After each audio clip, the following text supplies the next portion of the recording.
Natalie and Naughtily by Vincent X. Kirsch.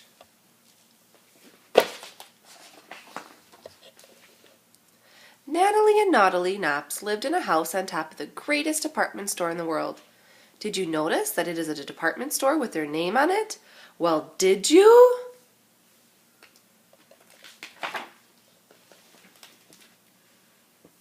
From the time they were born, Natalie did things one way, and Naughtily did them another. When they were big enough to visit the store, Natalie wanted to go that way, and Naughtily wanted to go this way. At bedtime, Natalie knew just what kind of story she wanted to hear.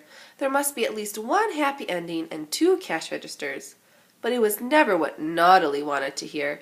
There must be 2 happy endings and 1 escalator. When asked what they wanted for their birthdays, Natalie said to play on every floor of the store from top to bottom, and Naughtily from bottom to top. Rainy days were the only time the girls were allowed to play in the store, and they loved those days best of all. When the weather was sunny, the 2 girls had exactly the same thing to say. If only it would rain. One rainy day, Stillman, the butler, handed them a note from their parents. Dear Natalie and Naughtily, today is going to be a very, very busy day. It would be a great help if you did not play in the store. Today, we will not play in the store, they both said. Today we shall go to the store to help.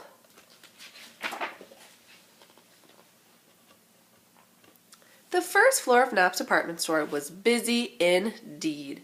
Step forth, the elevator operator said. A busy store is no place for little girls to play, but Natalie and Naughtily were there to help.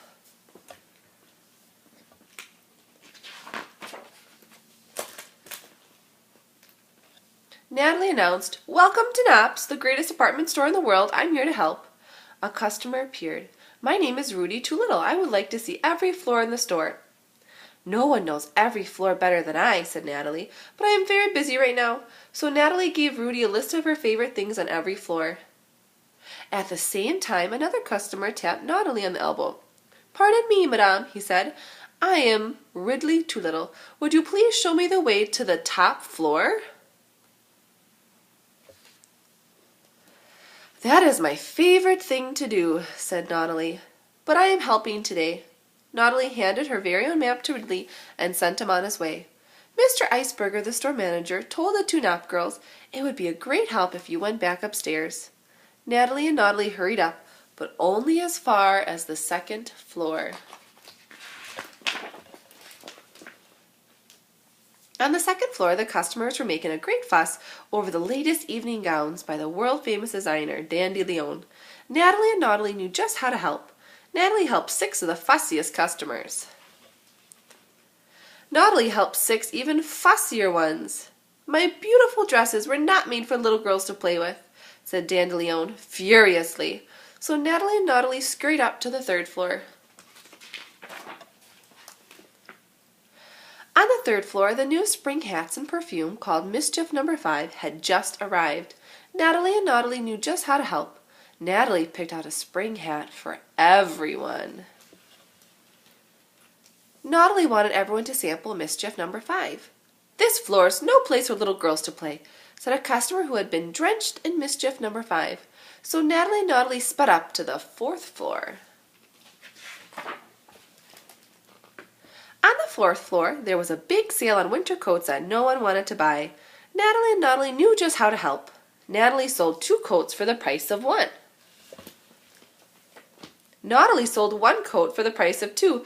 Psst! This floor is no place for little girls to play, whispered the store detective, Mr. Spygoggle. So Natalie and Naughtily sneaked up to the 5th floor.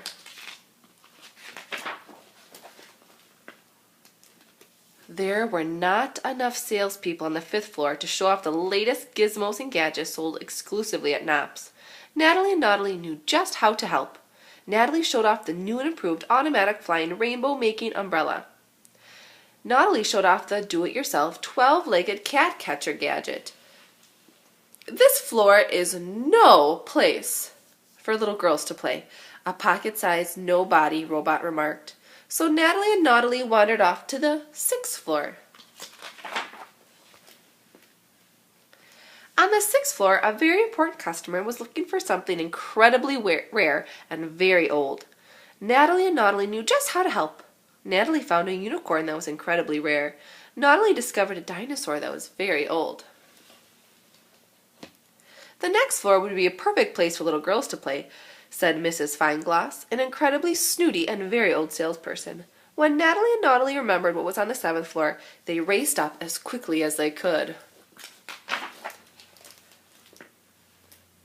The 7th floor was the toy floor.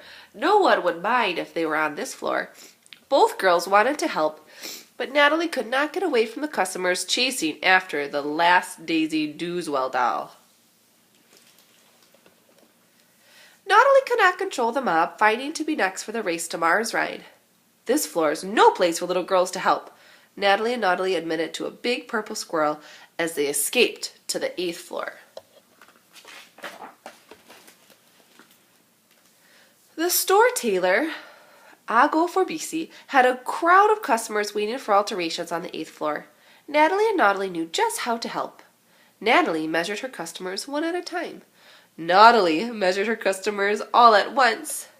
Zzz, not a Platz for the nizzle gurgles, Ago Forbisi told his assistant, who translated for her assistant, who translated for his assistant, who told Natalie and Naughtily that this place was no place for little girls to play. So Natalie and Naughtily left for the 9th floor.